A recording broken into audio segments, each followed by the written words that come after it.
가진 것도 없는 주제에 어디서 감히 파혼을 입에 담아?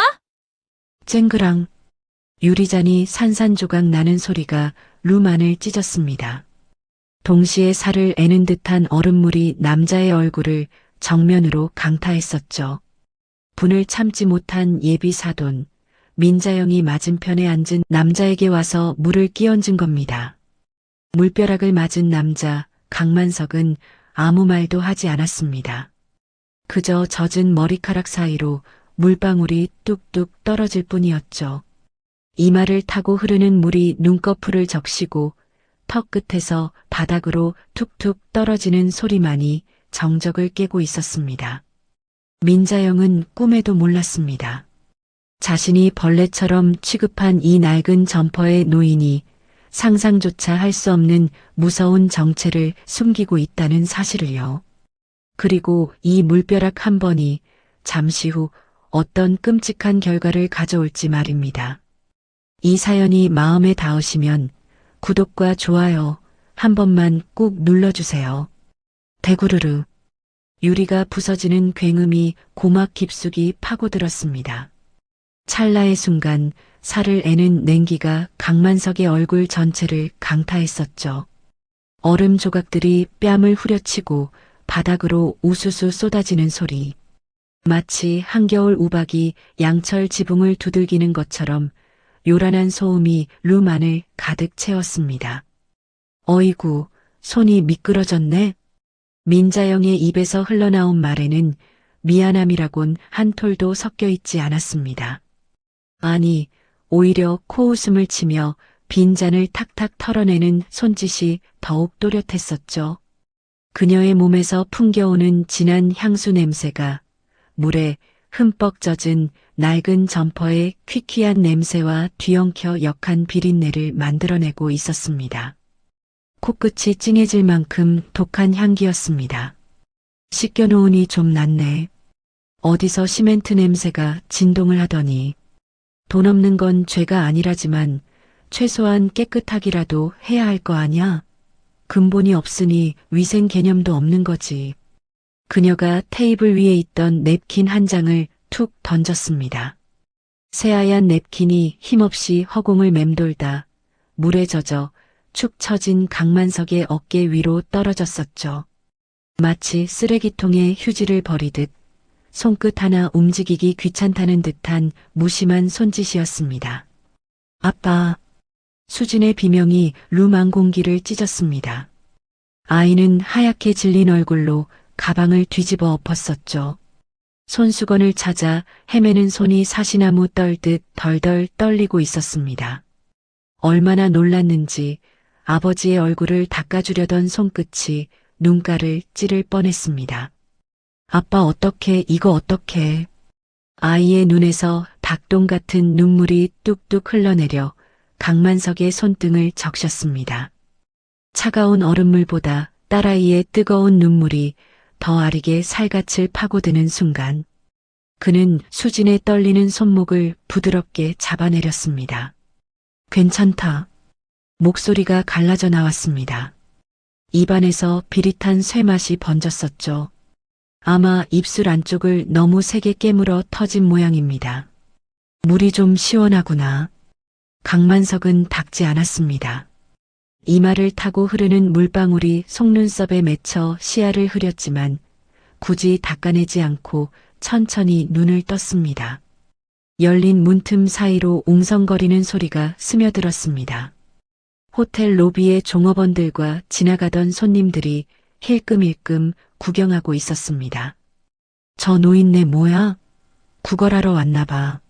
상견례 하다가 물벼락 맞은 거 아냐? 쯧쯧. 급이 안 맞으니까 저렇게 되지. 수군거리는 말들이 바늘처럼 귓속을 콕콕 찔러댔습니다. 수진이 고개를 푹 숙이며 아버지의 등 뒤로 숨으려 했었죠. 아비로서 이보다 더한 지옥이 있을까요? 가난이 죄가 아닌데 가난해 보인다는 이유만으로 내 딸까지 죄인이 되는 현실. 그 비참함이 강만석의 목구멍 끝까지 치밀어 올랐습니다. 아유, 장인어른 아니, 아버님. 그때였습니다. 예비사위라는 놈 박성우가 입꼬리를 비틀어 올리며 입을 열었었죠. 말리는 신용이라도 할 줄 알았는데 완전한 오산이었습니다. 죄송해요. 저희 어머니가 위생에 좀 예민하셔서요. 아니, 솔직히 냄새가 좀 심하긴 했잖아요. 오죽하면 그러셨겠어요. 이해해 주셔야죠. 급이 다른 분들이 느끼는 불쾌함이란 게 있는 거니까. 그 뻔뻔한 낯짝을 보는 순간 강만석의 정신이 번쩍 들었습니다. 이놈들은 사람이 아니었습니다. 사람의 탈을 쓴 짐승들이었죠. 내 딸을 이런 놈들에게 보낼 뻔했다니. 등골이 서늘해지는 순간입니다. 민자영의 시선이 강만석의 젖은 점퍼 주머니에 꽂혔습니다. 물에 젖어 쭈글쭈글해진 사진 한 장이 반쯤 삐져나와 있었었죠. 죽은 아내의 사진이었습니다. 오늘 같은 날 당신도 같이 봤으면 해서 품에 넣고 왔던 건데. 쯧쯧. 부모 복 없는 년이 시집이라도 잘 가야지. 어미 없이 커서 그런가 저런 궁상 맞은 것이나 달고 다니고. 가정교육 수준하고는 감히 이 자리에 끼려면 최소한의 격은 갖추고 와야 할 거 아냐? 툭! 강만석의 안에서 무언가 끊어지는 소리가 들렸습니다. 참을 수 있는 마지막 선을 넘은 겁니다. 자신을 욕하는 건 삭힐 수 있었습니다. 하지만 죽은 아내와 딸을 모욕하는 건 절대로 용서할 수 없는 일. 그는 고개를 천천히 들었습니다. 구부정하게 굽혔던 허리를 꼿꼿하게 펴고 민자영을 똑바로 응시했었죠. 그 순간 룸 안의 공기가 얼음장처럼 차갑게 내려앉았습니다. 지금 뭐라고 했나? 낮게 깔린 목소리였지만 울림만큼은 깊었습니다. 노인의 힘없는 눈빛이 아니었습니다. 평생 거친 현장을 누비며 수만 명의 직원을 호령하던 태성그룹 총수 강만석의 눈빛이 되살아난 겁니다. 민자영이 흠칫하며 뒷걸음질 쳤습니다. 뭔가 이상하다는 걸 본능적으로 느낀 거겠죠. 방금 전까지 고개 숙이고 벌벌 떨던 늙은이가 아니었으니까요. 뭐야? 그 눈깔 안 깔아. 그녀가 꽥 소리를 질렀지만 목소리 끝자락이 미세하게 떨리고 있었습니다. 강만석은 대꾸하지 않았습니다. 대신 천천히 자리에서 일어났었죠. 드르륵.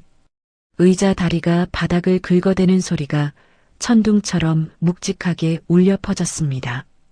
성우도 움찔하며 한 발 물러섰습니다. 강만석은 젖은 점퍼 소매를 탁탁 털었었죠. 물방울이 사방으로 튀었습니다. 그 순간이었습니다. 소매 끝단 안쪽에서 아주 희미한 붉은 불빛이 반짝였습니다. 초소형 녹음기. 버스에서 내릴 때 비서실장이 혹시나 해서 몰래 켜뒀던 그것이 지금까지의 모든 대화와 모욕을 빠짐없이 기록하고 있었던 겁니다. 강만석은 속으로만 삼켰습니다. 후회하게 될 거다라고. 지금 여기서 고함을 치고 난동을 부리는 건 하수나 하는 짓이었죠. 진정한 복수란 소리 없이 그리고 철저하게 밟아주는 겁니다. 가자, 수진아. 그는 멍하니 서 있는 수진의 손목을 꽉 잡았습니다. 그리고 뒤도 돌아보지 않고 룸을 나섰었죠. 야, 어디가? 내 말 아직 안 끝났어. 거지 같은 것들이 어디서 감히 자존심을 세워. 내까지 것들이 어딜 넘보는 거야. 당장 빌지 못해. 등 뒤에서 민자영의 고함 소리가 악에 받쳐 쫓아왔지만 강만석은 발걸음을 멈추지 않았습니다. 복도를 지나 로비로 나오자 회전문이 천천히 돌아가고 있었습니다. 회전문을 밀고 밖으로 나서는 순간 번쩍 어둠이 내려앉은 호텔 입구에서 대기하고 있던 검은색 세단 5대의 헤드라이트가 동시에 켜졌습니다. 눈이 부실 만큼 강렬한 빗줄기가 젖은 강만석의 몸을 비췄었죠. 차 문이 일제히 열리고 검은 정장을 입은 사내들이 뛰쳐나왔습니다. 비에 젖은 아스팔트 위로 구두굽 소리가 다급하게 울려 퍼지는 상황. 그 소리는 마치 전쟁터로 달려가는 병사들의 발소리 같았습니다. 도대체 왜 이런 수모를 자초했냐고요? 시간은 3시간 전으로 거슬러 올라갑니다. 태성그룹 본사 최상층 회장실 안쪽에 숨겨진 드레스룸이었습니다. 화려한 샹들리에가 은은하게 빛을 내리쬐는 아래 이태리 장인이 한 땀 한 땀 수놓았다는 최고급 맞춤 정장들이 수십 벌 걸려 있었었죠. 옷감에서 흐르는 윤기만 봐도 한 벌에 수백만 원은 좋게 넘을 물건들이었습니다. 하지만 강만석의 손은 그 화려한 옷들을 모두 지나쳤습니다. 드레스룸 가장 구석, 먼지가 소복이 쌓인 리빙박스 앞으로 향했었죠. 뚜껑을 열자 코를 찌르는 퀴퀴한 조명 냄새가 확 풍겨왔습니다. 그 냄새가 어찌나 지독한지 옆에 서 있던 김 실장이 저도 모르게 인상을 찌푸릴 정도였습니다. 강만석이 꺼내든 건 색이 다 바랜 회색 작업용 점퍼였습니다. 10년 전 그가 현장 소장으로 흙먼지 뒤집었으며 일할 때 입었던 그 옷. 소매 끝은 닳아서 실밥이 터져 있었고 지퍼는 녹이 슬어 뻑뻑하기 그지없었습니다. 회장님, 제발 재고해 주십시오. 김 실장이 기겁하며 앞을 막아섰습니다. 그의 얼굴에는 당혹감이 가득 서려 있었었죠. 오늘 상견례 상대인 S재단 이사장, 업계에서도 알아주는 속물입니다. 사람을 돈으로 금 나누는 여자라고요. 이런 차림으로 가시면 정말 문전박대당하십니다. 김 실장의 말이 틀린 건 아니었습니다. 하지만 강만석은 거울 속에 비친 자신의 초라한 모습을 보며 피식 웃어버렸었죠. 오히려 그가 원하던 그림이었으니까요. 문전박대당해야지. 그래야 진짜가 보이는 법이야. 내 돈 냄새 맡고 꼬리치는 놈들인지 아니면 껍데기 벗겨진 내 딸을 귀하게 여길 놈들인지 오늘이 아니면 확인할 기회가 없다. 그는 차고 있던 1억짜리 파텍 필립 시계를 풀었습니다. 묵직한 금장 시계가 서랍 속으로 미끄러져 들어갔었죠. 대신 시장통에서 5,000원 주고 산 전자시계를 찾습니다. 싸구려 고무밴드가 손목을 조여오는 느낌이 오히려 살아있음을 생생하게 느끼게 해주더군요. 대저택 정문을 나서자 찬바람이 훅 끼쳐왔습니다. 기사가 리무진 뒷문을 열고 기다리고 있었지만 강만석은 손을 저어 보냈습니다. 얇은 점퍼 사이로 바람이 숭숭 들어와 살을 파고들었지만 그의 걸음은 멈추지 않았었죠. 버스 정류장에는 수진이 미리 와서 기다리고 있었습니다. 아버지의 행색을 보자마자 아이의 눈시울이 붉어졌었죠. 화려한 재벌가 딸이 아니라 수수한 니트에 청바지를 입은 모습이었습니다. 아빠 꼭 이렇게까지 시험해야 해? 내가 아빠한테 너무 죄송해서 못 보겠어. 그냥 편하게 가시면 안 돼? 딸아이의 목소리가 떨렸습니다. 강만석은 아무 말 없이 아이의 어깨를 토닥여 주었었죠. 그때 143번 파란색 버스가 굉음을 내며 정류장으로 들어왔습니다. 잔액이 부족합니다. 버스에 올라타 카드를 찍자마자 기계적인 음성이 크게 울려 퍼졌습니다. 순간 버스 안에 정적이 흘렀었죠. 뒤에 줄 서 있던 교복 입은 학생들이 킥킥대며 웃었고 운전기사는 룸미러로 강만석을 힐끔 보더니 대놓고 혀를 찼습니다. 거참 아저씨, 잔액 확인 좀 하고 다닙시다. 바쁜 사람들 길 막지 말고. 현실적인 굴욕감이 얼굴을 화끈거리게 달궜습니다. 강만석은 주머니를 뒤져 꼬깃꼬깃한 1,000원짜리 지폐 2장을 요금통에 구겨 넣었었죠. 제게 서열 5위 그룹 총수가 버스비 없어서 쩔쩔매는 꼴이라니. 김 실장이 봤으면 뒷목 잡고 쓰러질 장면이었습니다. 덜컹거리는 버스 맨 뒷좌석에 나란히 앉았습니다. 창밖으로 스쳐 지나가는 서울 풍경을 보며 강만석은 수진의 손을 꼭 잡았었죠.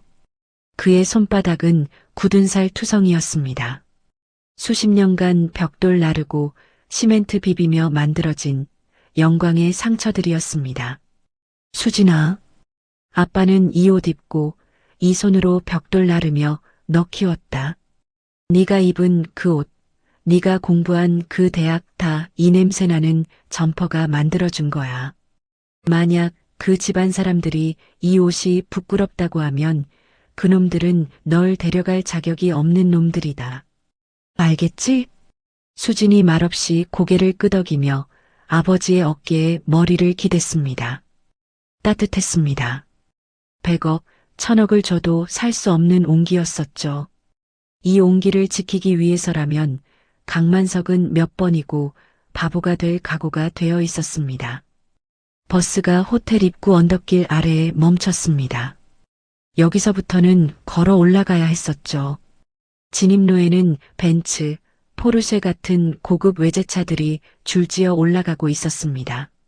엔진 소리가 웅장하게 울려 퍼지는 가운데 이분여만 뚜벅뚜벅 걸어서 언덕을 올랐습니다. 잠깐, 거기 스톱?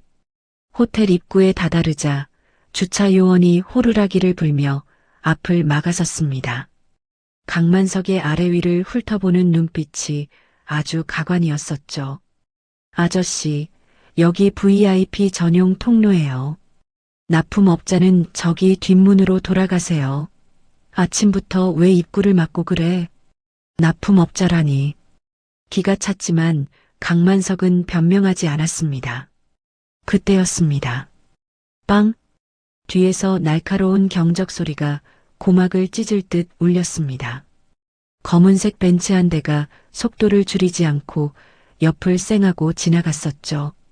바퀴가 무릉덩이를 밟는 바람에 흙탕물이 강만석의 바지 밑단에 잔뜩 튀었습니다. 아빠! 수진이 놀라서 소리쳤지만 차는 멈추지 않았습니다. 스르륵. 벤츠 뒷좌석 창문이 반쯤 내려갔었죠. 선글라스를 낀 여자가 고개를 내밀었습니다. 민자영이었습니다. 그녀는 흙탕물 범벅이 된 강만석을 보더니 선글라스를 살짝 내리고 맨눈으로 위아래를 훑쳤습니다. 마치 길가에 짓눌린 벌레를 보는 듯한 혐오와 경멸이 가득 찬 눈빛이었었죠. 사과 한마디 없었습니다. 그녀는 다시 창문을 닫아버렸고 차는 유유히 호텔 로비 쪽으로 사라졌습니다. 그게 악연의 시작이었습니다. 룸에 들어서는 순간부터 공기가 달랐습니다. 따뜻한 환대나 어색한 미소 같은 건 기대도 안 했지만 이건 대놓고 들이미는 적대감이었습니다. 민자영은 자리에서 일어나지도 않았습니다. 강만석 부녀가 문을 열고 들어서자마자 명품 손수건을 꺼내 코와 입을 틀어막더군요. 마치 전염병 환자라도 들어온 것처럼요. 어우, 매니저. 여기 환기 좀 시켜요. 여기가 밀폐된 공간이라 그런가? 어디서 썩은 곰팡이 냄새가 진동을 하네. 아니, 가난한 건 죄가 아니라지만 최소한 씻고는 다녀야 할 거 아니야? 근본이 없으니까 위생 개념도 없는 거지. 대놓고 강만석을 겨냥한 말이었습니다. 낡은 점퍼에서 나는 조명 냄새를 곰팡이 냄새라 칭하며 비꼬는 거였죠. 수진이 쥐구멍이라도 숨고 싶은 표정으로 아버지의 옷자락을 움켜쥐었습니다. 강만석은 딸아이의 손등을 톡톡 두드려주며 자리에 앉았습니다. 호텔 종업원이 다가와 정중하게 메뉴판을 건네려 했습니다. 가죽으로 쌓인 고급 메뉴판이었었죠. 그런데 민자영이 그 메뉴판을 낚아채듯 빼앗아 버렸습니다. 됐어요. 어차피 저도 까막눈이라 못 보실 텐데 뭘 줘요. 평생 막노동만 하셨으니 글씨가 눈에 들어오기나 하겠어? 그냥 제일 싼 잔치국수나 하나 말아드려요. 이빨도 시원찮으실 테니 푹 삶아서. 그 정도가 딱 급에 맞잖아요. 가정교육은 받고 자랐어야 할 텐데 뭐 이 정도면 기대도 안 하지만. 종업원이 당황해서 강만석과 민자영을 번갈아 봤습니다. 제일 싼 국수라니요. 여기는 한정식 코스 요리 전문점이었습니다. 강만석을 아예 사람 취급도 안 하겠다는 선전포고나 다름없었죠. 그때 룸문이 벌컥 열리더니 호텔 지배인이 들어왔습니다. VIP 손님이 왔다는 소식을 듣고 인사차 들른 모양이었습니다. 지배인은 민자영에게 고개를 숙이다가 맞은편에 앉은 강만석을 보고 눈이 휘둥그레졌었죠. 회장님, 그 소리가 튀어나오기 직전이었습니다. 강만석은 검지손가락을 입술에 갖다 대며 조용히 하라는 신호를 보냈습니다. 지배인은 눈치가 빠른 사람이었습니다. 단박에 상황을 파악하고는 식은땀을 흘리며 뒷걸음질 쳐나갔었죠. 민자영은 지배인이 자기 기에 눌려서 나간 줄 알고 콧대를 더욱 높이더군요. 그래서 사돈, 노후 준비는 돼 있어요? 본격적인 호구 조사가 시작됐습니다. 민자영은 턱을 치켜들고 강만석을 내려다보며 신문하듯 물었습니다. 딸한테 손 안 벌릴 자신 있냐고요. 우리 아들 의사라서 버는 돈 많지만 그거 다 병원 키우는데 써야 해요. 처가 빚 갚아줄 돈 없단 소립니다. 정 힘들면 말해요. 우리 병원 청소 용역 자리라도 하나 줄 테니까. 아, 평생 노가다 하셨으니 힘 하나는 잘 쓰시겠네. 감히 어딜 넘보는지 모르겠지만 신분에 맞게 처신해야 대접을 받는 법이에요. 안 그래요? 청소 용역이라. 강만석은 기가 막혀서 말이 안 나왔습니다. 옆에 앉은 예비사위라는 놈 박성우를 봤습니다. 어른이 앞에 있는데도 다리를 꼬고 앉아 핸드폰 게임에만 열중하고 있더군요. 수진이 떨리는 손으로 물을 따라줘도 눈길 한 번 안 주고 컵만 쓱 가져갔습니다. 고맙다는 말 한마디가 없었습니다. 저놈은 글렀다. 강만석의 안에서 확신이 섰습니다. 부모는 돈으로 사람을 금 나누고 자식은 기본 예의조차 말아먹은 집안. 이런 시궁창에 딸을 밀어넣을 수는 없었습니다. 그때 민자영이 명품 가방에서 서류 봉투 하나를 꺼냈습니다. 탁자 위로 툭 던지더군요. 봉투 안에서 나온 건 친정 포기 각서였습니다. 사인해. 결혼하면 너네 집안 구질구질한 거랑은 연 끊는 거야. 친정 방문 금지, 생활비 지원 금지, 연락도 최소화해. 내 아들한테 가난 냄새 묻히기 싫으니까 깔끔하게 정리하고 와. 부모가 제대로 못 가르쳤으면 시집 와서라도 배워야지. 가정교육이 어떻게 됐길래 시집 가면서 친정을 못 끊어? 수진의 얼굴이 사색이 되었습니다. 아이는 입술을 피가 날 정도로 꽉 깨물며 눈물을 참았었죠. 강만석의 눈썹이 파르르 떨렸습니다. 분노가 머리끝까지 차올랐습니다. 하지만 그는 마지막으로 한 번 더 기회를 주기로 했습니다. 혹시나 아주 만약에라도 저놈이 딸을 사랑해서 막아주지 않을까 하는 신락 같은 기대 때문이었습니다. 자네 내 딸을 진심으로 사랑하긴 하나? 강만석의 낮고 굵은 목소리에 성우가 하던 게임을 멈추고 고개를 들었습니다. 녀석은 피식 웃음을 터뜨렸습니다. 아버님 참 순진하시네. 요즘 세상에 사랑이 밥 먹여줍니까? 서로 조건 맞춰서 사는 거죠. 솔직히 말해서 수진이가 저한테 시집 오면 땡 잡은 거잖아요.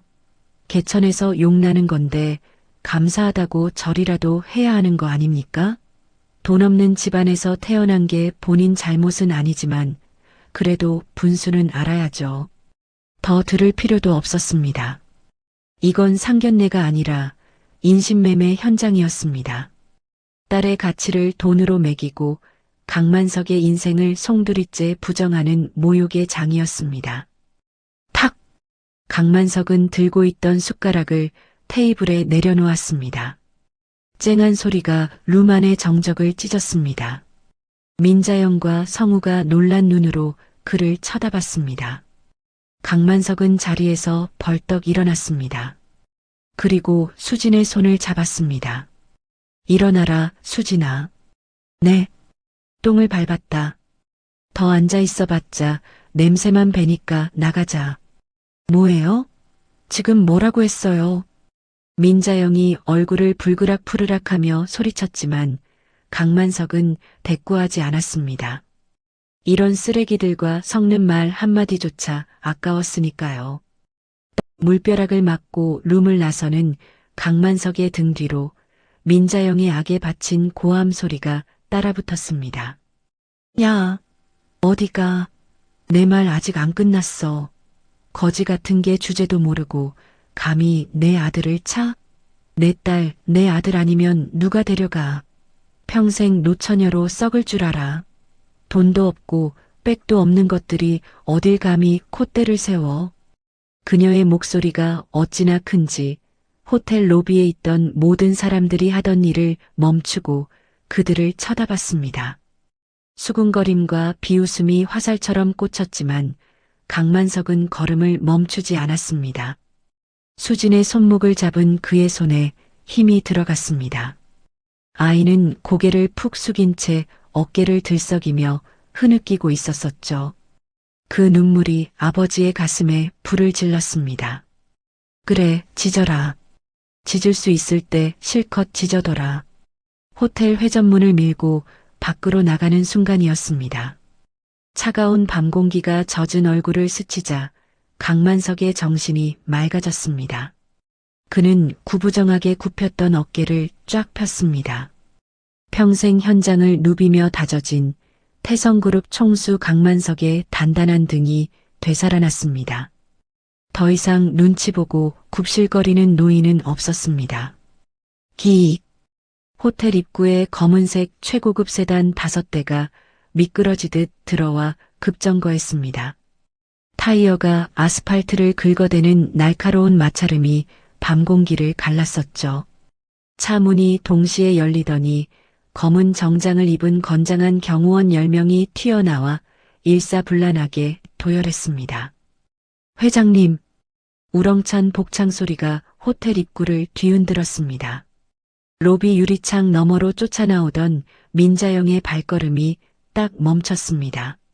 그녀는 입을 떡 벌린 채 눈앞에 펼쳐진 광경을 믿을 수 없다는 듯 멍하니 쳐다보고 있었습니다. 회장님, 용안에 이게 무슨... 대기하고 있던 김 실장이 사색이 되어 달려왔습니다. 그는 들고 있던 최고급 캐시미어 코트를 펼쳐 강만석의 젖은 어깨에 덮어주었습니다. 따뜻하고 부드러운 감촉이 젖은 낡은 점퍼 위를 감쌌습니다. 민자영은 유리창에 얼굴을 바짝 대고 눈을 비볐습니다. 아마 헛것을 본다고 생각했겠죠. 방금 전까지 자기가 물을 끼얹고 모욕했던 그 초라한 늙은이가 지금 수십 명의 수행원들에게 황제처럼 모셔지고 있으니까요. 강만석은 뒤도 돌아보지 않고 차 뒷좌석에 올랐습니다. 수진도 얼떨떨한 표정으로 아버지 옆에 탔었죠. 김 실장이 차 문을 닫으려는 순간 강만석이 손을 들어 제지했습니다. 김 실장. 네, 회장님. 전화 돌려. 민자영 재단 그리고 그 남편 박 원장 병원. 지금 당장. 그의 목소리에는 높낮이가 없었습니다. 분노를 넘어선 차가운 살기만이 서려 있을 뿐이었습니다. 경고나 협박 같은 거 시간 낭비니까 하지 마라. 그냥 숨통을 끊어놔. 자금 회수, 압류, 세무조사, 그리고 언론 플레이까지 먼지 한 톨 남기지 말고 탈탈 털어버려. 시간은 10분 준다. 알겠습니다. 즉시 처리하겠습니다. 김 실장은 두말 없이 고개를 숙였습니다. 그는 곧바로 핸드폰을 꺼내 어딘가로 전화를 걸었습니다. 네, 회장님 특별 지시입니다. 코드 레드 발령하세요. 태성그룹 법무팀 전원 투입합니다. 타깃은 S재단과 Y병원. 지금 즉시 모든 거래 중단하고 채권 회수 들어갑니다. 차 문이 묵직한 소리를 내며 닫혔습니다. 선팅된 창문 너머로 여전히 호텔 입구에 멍하니 서 있는 민자영의 모습이 보였습니다. 그녀는 아직도 현실을 부정하는 듯 했습니다. 뭐야, 저거 연기자 쓴 거야? 미친 노인네가 로또라도 맞았나? 입모양을 보니 대충 그런 말을 하는 것 같더군요. 끝까지 주제 파악을 못하는 꼴이 가소로웠습니다. 하지만 그 여유도 잠시일 겁니다. 차 안의 공기는 무거웠습니다. 수지는 아버지의 손을 잡은 채 말없이 훌쩍이기만 했습니다. 강만석은 아이의 머리를 쓰다듬으며 창밖을 응시했습니다. 화려한 서울의 야경이 스쳐 지나갔었죠. 저 불빛들 중 민자영의 것은 이제 단 하나도 남지 않을 겁니다. 지잉. 그때 호텔 로비에 서 있던 민자영의 핸드폰이 미친 듯이 진동하기 시작했습니다. 그녀가 짜증 섞인 표정으로 핸드폰을 꺼내 들었습니다. 액정에 뜬 이름을 보는 순간 그녀의 눈동자가 크게 흔들렸습니다. 주거래 은행장. 파멸의 카운트다운은 이미 시작되었습니다. 민자영은 씩씩거리며 룸으로 돌아왔습니다. 아직 분이 안 풀린 듯 발을 쿵쿵 구르며 들어오더니 테이블 위에 있던 샴페인을 집어들었었죠. 뻥! 코르크 마개가 천장까지 튀어오르며 경쾌한 소리를 냈습니다. 그녀는 거품이 흘러넘치는 샴페인을 잔에 가득 따르며 아들 성우에게 건넸습니다. 아우, 속 시원해. 액땜했다 쳐라, 아들아. 오히려 잘 된 거야. 결혼식장에서 저런 거짓꼴 봤으면 내가 기절해서 실려갔을 거다. 근본 없는 것들 쫓아냈으니 이제 두 다리 뻗고 자겠네. 감히 우리 급에 끼려고 했던 것들이. 성우도 킬킬대며 잔을 부딪혔습니다. 그러게 말이에요. 엄마 말이 맞아요. 근데 아까 그 차들은 뭐였을까요? 연기자 치고는 너무 리얼하던데. 몰라, 로또라도 맞았나 보지. 신경 꺼. 자, 건배나 하자. 우리 아들 새 출발을 위하. 따르릉, 따르릉. 건배하려던 찰나 민자영의 핸드폰이 요란하게 울려댔습니다. 액정의 주거래 은행장이라는 이름이 번쩍이고 있었죠. 그녀는 미간을 찌푸리며 전화를 받았습니다. 어머, 행장님. 이 밤중에 웬일이세요? 저 지금 상견례 중인데. 이사장님, 지금 상견례가 문제가 아닙니다. 수화기 너머로 행장의 다급한 고함 소리가 터져나왔습니다. 얼마나 소리가 큰지 옆에 있던 성우한테까지 다 들릴 정도였습니다. 큰일 났습니다. 방금 본점에서 대출 연장 불가 통보가 내려왔어요. S재단이랑 Y병원 신용 등급이 위험으로 강등됐습니다. 지금 당장 대출금 300억 전액 상환하랍니다. 안 그러면 내일 아침 바로 경매 들어갑니다. 챙그랑. 민자영의 손에서 샴페인 잔이 미끄러져 바닥에 산산조각이 났습니다. 유리 파편이 사방으로 튀고 끈적한 술이 그녀의 비싼 명품 드레스를 적셨지만 그녀는 신경 쓸 겨를이 없었습니다. 뭐라고요? 300억을 지금 당장 어떻게 갚아요? 미쳤어요. 당신들 갑자기 왜 이래? 우리 20년 단골이잖아. 저도 모릅니다. 위에서 다이렉트로 내려온 지시라 저도 어쩔 수가 없어요. 빨리 자금 마련하세요. 이사장님. 뚝. 전화가 끊겼습니다. 그 순간 이번에는 성우의 핸드폰이 발작하듯 울리기 시작했었죠. 병원 원무과장이었습니다. 선생님, 큰일 났어요. 스피커폰을 뚫고 나오는 비명소리에 성우의 얼굴이 사색이 됐습니다. 병원에 국세청이랑 검찰 사람들이 들이닥쳤어요. 압수수색 영장 가져왔다면서 컴퓨터랑 장부 다 뜯어가고 있습니다. 진료 중단하래요. 환자들 다 내보내라고 난리도 아닙니다. 뭐야, 그게 무슨 소리야? 아빠는 뭐하고 있어? 원장님은 지금 조사실로 끌려가셨어요. 선생님도 빨리 오셔야 해요. 민자영은 사시나무 떨듯 온몸을 부르르 떨었습니다. 손이 맘대로 움직이지 않아 핸드폰을 바닥에 떨어뜨릴 뻔했었죠. 그 순간에도 문자는 폭우처럼 쏟아졌습니다. 징, 징, 교육청 S재단 특별감사 통보, 국세청 세무조사 착수 안내, 법무부 민자영 외 2명 출국 금지 명령, 단 5분, 강만석이 차에 탄 지 불과 5분 만에 벌어진 일이었습니다. 민자영은 머리를 쥐어뜯으며 악을 썼습니다. 아, 이게 다 무슨 일이야? 누가 우릴 모함하는 거야? 어느 놈이야? 나오라고 해. 그때 닫혀있던 룸문이 벌컥 열렸습니다. 아까 그 지배인이었습니다. 조금 전까지만 해도 굽실거리던 태도는 온데간데없고 싸늘하다 못해 경멸스러운 표정이었습니다. 손님, 결제가 안 되는데요. 뭐, 이봐, 지배인. 내가 누군지 몰라. 지금 결제가 문제야.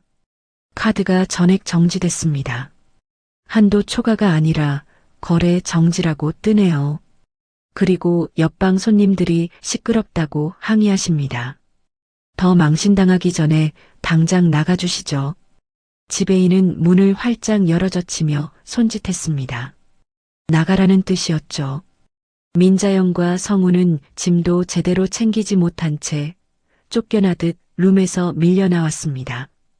호텔 로비는 여전히 화려했지만 그들의 처지는 180도 달라져 있었습니다. 사람들이 수군거리며 손가락질을 했습니다. 아까 강만석이 당했던 그 시선, 그 비웃음을 이제 그들이 받고 있었습니다. 민자영은 멍한 눈으로 호텔 입구를 바라봤습니다. 아까 강만석이 탔던 검은 세단들이 떠난 텅 빈 자리, 찬바람만 쌩쌩 부는 그 자리를 보며 등골이 오싹해지는 불길한 예감이 스쳤습니다. 설마 그 노인네가? 아니라고 부정하고 싶었지만 떨리는 손끝은 멈추지 않았습니다. 지옥문이 이제 막 열린 겁니다. 택시를 타고 부랴부랴 도착한 병원 로비는 그야말로 전쟁터였습니다. 아니, 폭격을 맞은 폐허라고 하는 게 더 정확하겠네요. 내 돈 내놔. 이 사기꾼들아. 멀쩡한 사람 수술시켜서 보험금 타먹었다며. 당장 환불해줘. 수백 명의 환자와 보호자들이 접수대를 점령하고 고함을 지르고 있었습니다. 집기들이 바닥에 나뒹굴고 화분은 깨져 흙이 쏟아져 나와 있었죠. 간호사들과 직원들은 이미 유니폼을 벗어 던지고 도망치듯 짐을 싸서 뒷문으로 빠져나가고 있었습니다. 어떻게 우리 병원이?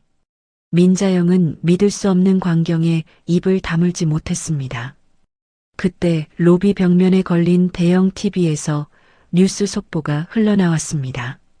속보 검찰, S사학재단 민자영 이사장 입시 비리 및 수백억 원대 횡령 혐의 포착. 앵커 태성그룹의 공익 제보로 시작된 이번 수사에서 민 이사장의 차명 계좌가 무더기로 발견되었습니다. 검찰은 긴급 체포영장을 청구할 방침입니다. TV 화면 가득 민자영의 얼굴이 모자이크도 없이 대문짝만하게 떴습니다. 그녀가 평소 우아한 척하며 찍었던 재단 홍보 사진이었었죠. 로비에 있던 사람들이 일제히 민자영을 알아보고 삿대질을 시작했습니다. 저기 있다. 저 여자가 이사장이야. 잡아. 못 도망가게 잡아. 사람들이 우르르 몰려오려는 찰나 원장실 문이 벌컥 열렸습니다. 조사를 받다 잠시 풀려나온 남편 박 원장이었습니다. 그는 산발이 된 머리에 넥타이는 풀어헤친 채 퀭한 눈으로 민자영을 노려보고 있었습니다. 짝! 박 원장이 다짜고짜 달려들어 민자영의 뺨을 후려갈겼습니다. 얼마나 세게 때렸는지 민자영의 고개가 휙 돌아가고 입가가 터져 피가 흘렀습니다. 여보, 닥쳐. 이 미친 여편네야. 도대체 밖에서 무슨 짓을 하고 다닌 거야? 누구를 건드린 거냐고. 태성그룹 법무팀이 왔었어. 태성그룹. 태성? 민자영의 동공이 지진 난 듯 흔들렸습니다. 아까 호텔 로비에서 봤던 그 검은 세단들, 90도로 인사하던 수행원들 모든 퍼즐이 맞춰지는 순간이었습니다. 그 노인네가 설마 진짜 강만석 회장? 다리에 힘이 풀려 그대로 주저앉고 말았습니다. 천하의 강만석 회장에게 물을 끼얹고 거지라고 욕하고 딸을 모욕했으니 이건 단순한 보복이 아니라 사형 선고나 다름없었습니다. 으악! 옆에 서 있던 아들 성우가 괴성을 지르며 의사 가운을 벗어 바닥에 패대기 쳤습니다. 그는 이성을 잃고 제 엄마에게 달려들었었죠. 민자영의 어깨를 잡고 앞뒤로 거칠게 흔들어댔습니다. 엄마 때문에, 엄마가 그 거지 같은 짓만 안 했어도 나 의사 면허도 박탈된대. 병원 문 닫는데 이제 어떡할 거야. 엄마 욕심 때문에 내 인생 망쳤어. 내 인생 물어내. 물어내라고. 아들아, 성우야, 엄마 좀 살려줘. 내가 일부러 그랬니? 다 널 위해서 너기 안 죽이려고. 민자영은 바닥에 엎드려 아들의 바짓가랑이를 잡고 애원했습니다. 하지만 성우의 눈에는 이미 살기가 가득했었죠. 그는 잡힌 바짓단을 털어내며 엄마의 손을 매정하게 뿌리쳤습니다. 민자영이 힘없이 나뒹굴었습니다. 날 위해서? 웃기지 마. 엄마 욕심 채우려고 그런 거잖아. 평생 나한테 이래라 저래라 숨통 조이더니 결국 내 인생까지 망쳤어. 지긋지긋해, 진짜. 다시는 내 눈앞에 나타나지 마. 성우는 바닥에 침을 뱉고는 뒤도 안 돌아보고 병원을 나가버렸습니다. 가족이라는 껍데기가 벗겨진 자리엔 흉측한 이기심만 남아있었죠. 성우야, 가지마. 아들아. 민자영의 절규가 로비에 공허하게 울려 퍼졌습니다. 환자들도 욕을 퍼부으며 떠나고 남편도 다시 조사실로 끌려 들어가고 결국 텅 빈 병원 복도에는 민자영 혼자 남겨졌습니다.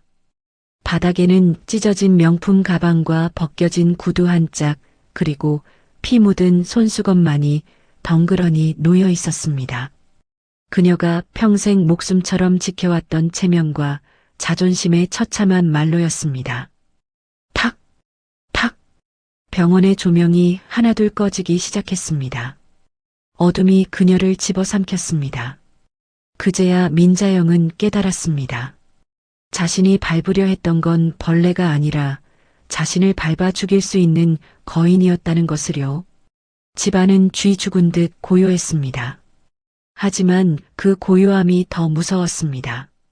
펜트하우스 거실 곳곳에는 마치 붉은 핏자국처럼 빨간 압류 딱지가 덕지덕지 붙어 있었었죠. TV에도 소파에도 심지어 민자영이 목숨처럼 아끼던 앤티크 도자기에도 예외는 없었습니다. 전기도 끊길 위기라 불도 켜지 못하고 민자영은 구석에 켜둔 작은 스탠드 불빛에 의지에 떨고 있었습니다. 머리는 산발이 되었고 눈가는 화장이 번져 팬더처럼 흉측했었죠. 하지만 그녀는 포기하지 않았습니다. 아니, 인정할 수가 없었던 겁니다.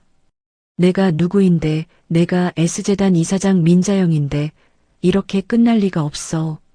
그녀는 떨리는 손으로 낡은 수첩을 뒤적거렸습니다. 핸드폰에 저장된 수천 개의 번호 중 지금 전화를 받아줄 만한 진짜 인맥을 찾기 위해서였죠. 눈에 띄는 이름이 있었습니다. 김 의원 사모님. 매주 골프를 같이 치며 자영 씨는 내 친동생이나 다름없어라고 입버릇처럼 말하던 언니였습니다. 그래, 언니라면 도와줄 거야. 남편이 여당 실세니까. 민자영은 지푸라기라도 잡는 심정으로 통화 버튼을 눌렀습니다. 신호음이 길게 이어지다 뚝 하고 연결되었습니다. 언니 나야 자영이. 뉴스 봤지? 그거 다 오해인 거 알잖아. 나 좀 도와줘. 의원님한테 말씀드려서 검찰 쪽에 전화 한 통만. 민 이사장. 사모님의 목소리는 얼음장보다 더 차가웠습니다. 평소에 다정한 목소리는 온데간데 없었죠. 눈치 챙겨. 상황 파악 아직도 안 돼? 강만석 회장이 작정하고 털고 있는데 대한민국에서 누가 널 도와줘? 우리 남편 다음 공천 날아가게 하고 싶어서 환장했어? 너랑 엮이면 우리까지 죽어. 근본 없이 기어 올라온 게 어디까지 넘보려고 그래? 언니 어떻게 그런 말을 해? 내가 언니한테 해준 게 얼만데. 해준 거? 그거 다 네가 필요해서 뇌물로 갖다 바친 거잖아. 질척거리지 말고 끊어. 다시는 연락하지 마. 차단할 거야. 뚜. 매정한 신호음만이 끊어진 인연을 확인시켜 주었습니다. 민자영의 눈에서 억울함의 눈물이 흘렀습니다. 그녀는 이를 악물고 두 번째 번호를 눌렀었죠. 급전이 필요할 때 이용하던 사채업자, 명동의 큰손 김 사장이었습니다. 김 사장님, 나 민자영이에요. 이자 3부 아니 5부 쳐줄게. 현금 10억만 융통해줘요. 급해서 그래. 푸아하. 수화기 너머에서 김 사장의 비웃음 소리가 터져나왔습니다. 이 사장님 아니지. 이제 민 씨 아줌마인가? 뉴스 보니까 병원이고 재단이고 다 깡통 찼던데 담보도 없이 무슨 돈을 빌려달래? 내가 자선사업가요? 안 그래도 내일 아침에 우리 애들 보낼 참이었는데 잘 됐네. 집이나 비워요. 옷까지나 챙겨두시고. 뭐라고요? 당신까지 나를 무시해. 무시당할 짓을 했으면 무시를 당해야지. 돈 있을 땐 사람 취급 안 하더니 돈 없어지니까 손 벌리는 거야? 급이 달라도 너무 다르네. 내일 봅시다. 뚝. 민자영은 핸드폰을 벽에 집어던졌습니다. 박살난 핸드폰 파편이 사방으로 튀었습니다. 아, 나쁜 년들, 나쁜 놈들. 내가 밥 사주고 명품 백 사줄 땐간 쓸개 다 빼줄 것처럼 하더니 내가 거지 됐다고 다들 벌레 취급을 해? 두고 봐, 내가 가만 안 둬. 하지만 그녀가 할 수 있는 건 아무것도 없었습니다. 그녀가 평생 쌓아왔다고 믿었던 인맥은 사실 돈으로 쌓아 올린 모래성에 불과했으니까요. 돈이 사라지자 관계도 먼지처럼 흩어지는 건 당연한 이치였습니다. 쾅! 그때 현관문이 부서져라 울렸습니다. 초인종을 누르는 매너 따위는 없었습니다. 발로 걷어차고 주먹으로 두드리는 소리였었죠. 아줌마, 안에 있는 거 다 알아. 문 안 열어. 김 사장이 보내서 왔다. 좋은 말 할 때 문 따. 기자가 아니었습니다. 용역 깡패들이었습니다. 빚쟁이들이 들이닥친 겁니다. 힉. 민자영은 공포에 질려 뒷걸음질 쳤습니다. 도망갈 곳은 없었습니다. 그녀는 안방으로 뛰어들어가 장롱문을 열었었죠. 그리고 그 좁은 틈새로 기어 들어갔습니다. 수백만 원짜리 밍크 코트들이 걸려있는 그 사이에 쭈그리고 앉아 입을 틀어막았습니다. 한때 대한민국 상위 1%라고 자부하던 이사장이 이제는 빚쟁이가 무서워 장롱 속에 숨는 신세가 된 겁니다. 우직근. 거실 쪽에서 현관문 도어락이 부서지는 소리가 들려왔습니다. 그리고 구두 발자국 소리가 거실 바닥을 울리며 다가왔습니다. 민자영은 눈을 질끈 감았습니다. 자신이 강만석에게 줬던 공포와 모욕이 몇 배가 되어 돌아오고 있었습니다. 태성그룹 본사 50층 회장실. 그곳은 구름 위에 떠있는 성이나 다름없었습니다. 한쪽 벽면 전체가 통유리로 되어 있어 서울 시내의 마천루들이 발 아래 장난감처럼 내려다 보이는 곳이었죠. 강만석은 창을 등지고 의자에 깊숙이 앉아 있었습니다. 역광이 비쳐 들어와 그의 얼굴은 그림자에 가려져 있었을 겁니다. 그게 그들에게 더 큰 공포를 주리라는 걸 그는 알고 있었습니다. 벌컥 육중한 회장실 문이 열리고 두 사람의 불청객이 들어왔습니다. 아니, 끌려 들어왔다는 표현이 정확하겠네요. 민자영과 박성우. 불과 며칠 전까지만 해도 온몸을 명품으로 휘감고 콧대를 세우던 그들이었습니다. 하지만 지금은 옷이 찢어지고 머리는 떡이지고 신발도 짝짝이로 신은 채 영락없는 노숙자 꼴이었습니다. 나, 이거 안 나. 반항하던 민자영은 경호원의 손에 제압당해 바닥에 내동댕이 쳐졌습니다. 성우도 그 옆에 털썩 주저앉았죠. 고개를 든 그들의 눈에 가장 먼저 들어온 건 강만석이 아니었습니다. 회장실 한가운데 최고급 유리 장식장 안에 서 있는 마네킹 하나였습니다. 그 마네킹에는 강만석이 상견례 날 입고 갔던 낡은 회색 점퍼가 입혀져 있었습니다. 화려한 스포트라이트 조명을 받아 마치 박물관의 보물처럼 빛나고 있었죠. 힉! 민자영은 그 점퍼를 보자마자 사색이 되어 뒷걸음질 쳤습니다. 그 옷이 자신에게 어떤 의미인지 뼈저리게 느꼈을 겁니다. 자신이 짓밟고 모욕했던 그 껍데기가 사실은 가장 무서운 권력의 상징이었다는 것을요. 회장님, 민자영은 바닥에 이마를 쾅쾅 찌으며 오열하기 시작했습니다. 제가 눈깔이 삐었습니다. 죽을 죄를 지었습니다. 회장님인 줄도 모르고 제가 미쳤지. 어떻게 감히 제발 한 번만 딱 한 번만 용서해 주십시오. 제 전 재산 다 내놓으라면 내놓겠습니다. 제발 목숨만은. 강만석은 의자를 천천히 돌려 그들을 내려다보았습니다. 눈물 콧물 범벅이 된 그녀의 얼굴이 가관이었습니다. 고개를 들어라. 그의 나직한 목소리에 민자영이 덜덜 떨며 고개를 들었습니다. 나를 회장으로 못 알아본 건 죄가 아니다. 세상에 돈 많은 놈 못 알아보는 게 무슨 죄가 되겠나? 그렇죠. 제가 무식해서. 하지만 강만석은 말을 끊고 싸늘하게 쏘아붙였습니다.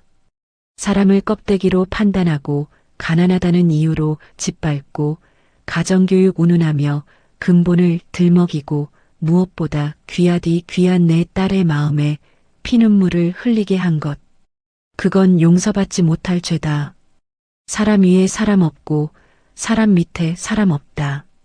그걸 모르고 살았으니 이제 뼈저리게 배워야지. 아닙니다. 저 수진이 진짜 좋아했습니다. 그냥 제가 욕심이 과해서 며느리 교육 좀 시킨다는 게 그만. 교육? 2억짜리 예단 리스트 던지는 게 교육이냐? 부모 없는 년이라고 욕하는 게 교육이야? 감히 어딜 넘보냐고 했던 그 입으로. 강만석의 호통에 민자영은 입을 다물고 끄끄대며 울기만 했습니다. 그때 옆에 멍하니 있던 성우가 갑자기 무릎걸음으로 기어왔습니다. 강만석의 구두 코앞까지 와서 바짓단을 잡으려 하더군요. 장인어른, 저 수진이 진짜 사랑합니다. 제가 잠시 미쳤었습니다. 엄마가 시키는 대로 안 하면 병원 물려준다고 협박해서 저 수진이 없으면 못 삽니다. 다시 기회만 주시면 수진이 발 닦아주는 종처럼 살겠습니다. 제발 결혼 허락해 주십시오. 사랑이라. 상견례장에서 다리 꼬고 앉아 게임이나 하던 놈이 이제 와서 사랑을 운운하다니. 강만석은 역겨움에 구역질이 날 지경이었습니다. 그는 더럽다는 듯 발을 빼며 녀석의 어깨를 발끝으로 툭 밀어버렸습니다. 사랑? 조건 맞춰 사는 거라며.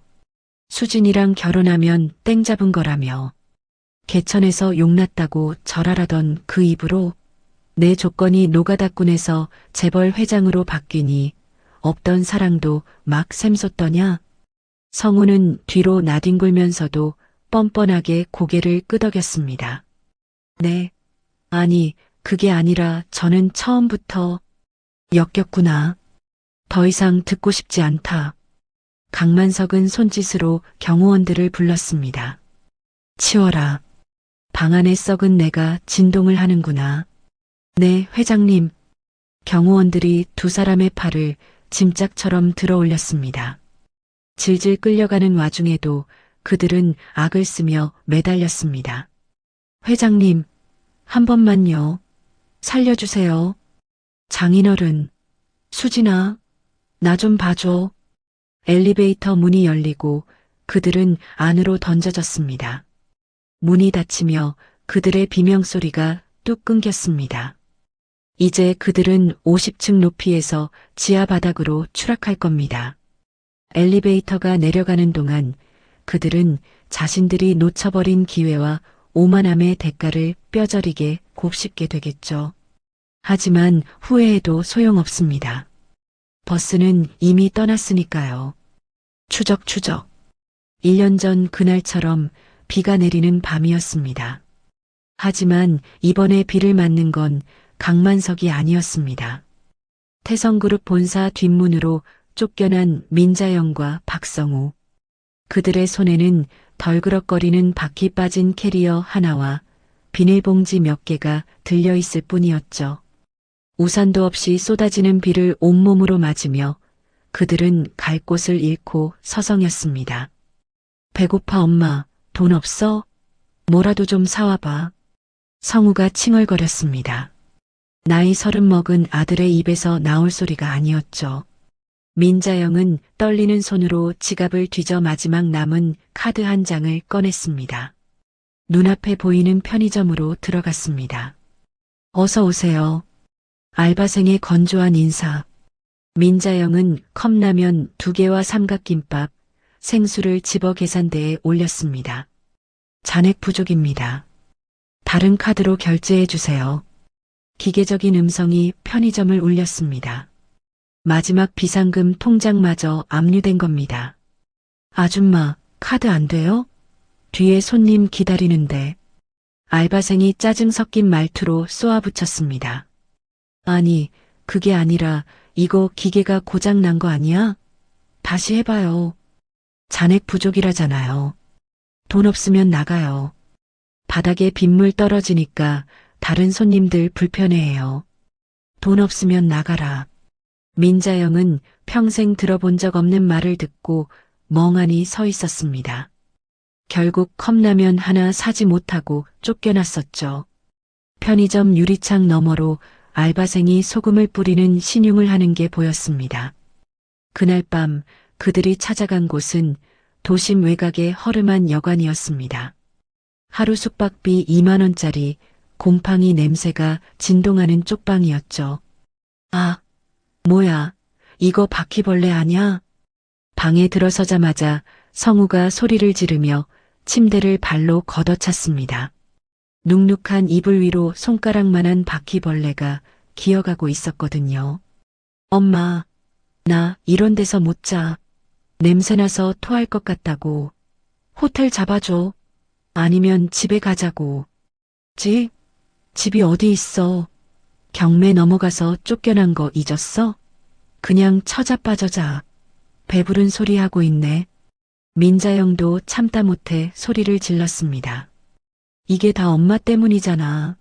엄마가 그 회장님한테 지랄만 안 했어도 나 지금쯤 병원장 소리 들으면서 외제차 몰고 다녔을 거라고. 근본 없이 올라왔으면 처신을 잘했어야지. 짝! 민자영의 손이 아들의 뺨을 후려쳤습니다. 내가 널 어떻게 키웠는데 내 등골 빼서 의사 만들어놨더니 이제 와서 부모 탓을 해? 이 배은망덕한 놈아. 나가서 죽어버려. 그래, 나갈 거야. 엄마랑 있느니 노숙자가 되는 게 낫겠다. 성우는 문을 쾅 닫고 나가버렸습니다. 좁은 여관방에 홀로 남은 민자영은 이불을 뒤집어 쓰고 짐승처럼 울부짖었습니다. 가족도, 돈도, 명예도 모든 것이 하룻밤 꿈처럼 사라져버렸습니다. 일주일이 지났습니다. 굶어 죽을 수는 없었기에 민자영은 일자리를 찾아 거리로 나섰습니다. 그녀가 찾아간 곳은 시장 골목의 허름한 순대 국밥집이었었죠. 설거지 알바를 구한다는 전단지를 보고 들어간 겁니다. 어서 오쇼. 뭐 드시게? 욕쟁이 할머니로 유명한 주인이 무뚝뚝하게 물었습니다. 저 밥 먹으러 온 게 아니라 일하러 왔는데요. 설거지. 할머니는 민자영을 위아래로 훑어보았습니다. 비록 낡았지만 여전히 명품 티가 나는 옷, 그리고 아직 지우지 못한 화려한 큐빅이 박힌 네일아트. 채. 할머니는 혀를 찢 차더니 대걸레질을 하던 손을 멈췄습니다. 아줌마, 그 손톱 꼬라지 좀 봐라. 그 긴 손톱으로 뚝배기 닦다가 그릇 다 깨먹게 생겼네. 곱게 늙어서 물 한 방울 안 묻히고 산 티가 팍팍 나는데 무슨 설거지를 한다고. 가정교육 받은 사람 손이 저래. 괜히 엄한 그릇 깨지 말고 가요. 재수없게. 아니, 저 잘할 수 있어요. 손톱 깎을게요. 제발 써주세요. 까라니까. 물 흐리지 말고. 돈 없으면 급이라도 맞춰야지. 감히 어딜 넘보는 거야. 할머니는 소금을 한 줌 쥐어 민자영에게 뿌렸습니다. 하얀 소금이 그녀의 머리와 어깨 위로 후두둑 떨어졌습니다. 식당 안에 있던 손님들이 킥킥대며 웃었습니다. 손가락질하며 수군거리는 시선들. 미친 여자인가 봐. 그러게. 생긴 건 멀쩡한데 왜 저러고 다녀? 그 시선. 상견례 날 호텔 로비에서 강만석이 받았던 바로 그 시선이었습니다. 민자영은 얼굴이 화끈거려 견딜 수가 없었습니다. 도망치듯 식당을 뛰쳐나와 길바닥에 주저앉았습니다. 비가 내린 뒤라 바닥에는 물웅덩이가 고여 있었습니다. 그 웅덩이 위로 초라하게 늙어버린 자신의 얼굴이 비쳤습니다. 쭈글쭈글한 피부, 헝클어진 머리, 도끼만 남은 눈. 그녀가 그토록 경멸했던 가난하고 추한 늙은이가 바로 그곳에 있었습니다. 으흐흑 으앙. 민자영은 그 더러운 흙탕물을 손으로 휘저으며 오열했습니다. 자신의 모습을 지워버리고 싶었지만 물결이 잔잔해지면 다시 그 얼굴이 떠올랐습니다. 평생을 남을 무시하고 밟으며 살아온 여자의 비참하고 쓸쓸한 말로였습니다. 보글보글. 뚝배기에서 국밥 끓는 소리가 정겹게 들리는 저녁이었습니다. 허름하지만 사람 냄새 나는 단골 순대국밥집.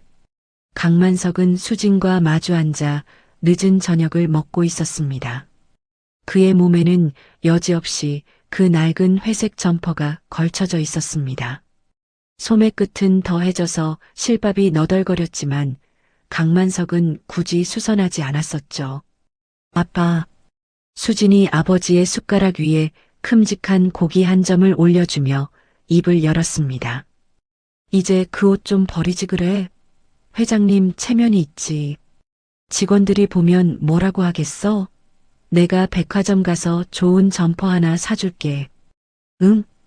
딸아이의 투정 섞인 말에 강만석은 허허 웃으며 소주 한 잔을 들이켰습니다.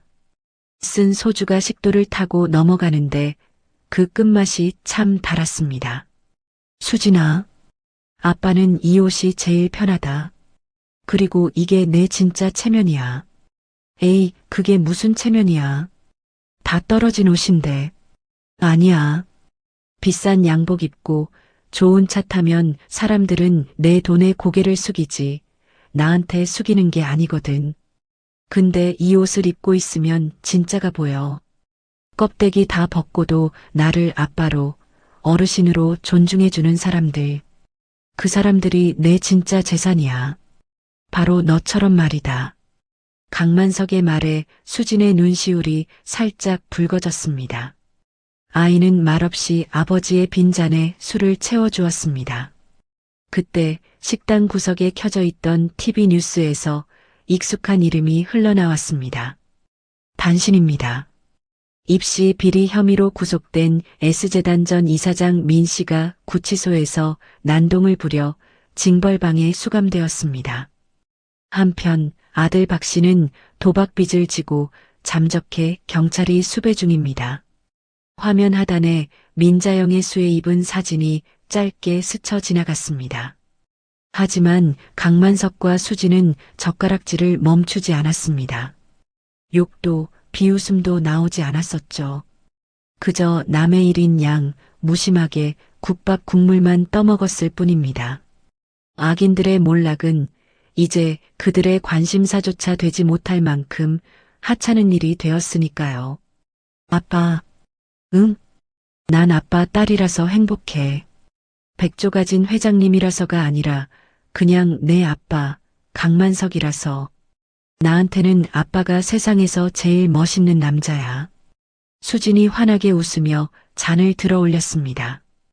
강만석도 잔을 들어 딸아이의 잔에 가볍게 부딪혔습니다. 쨍!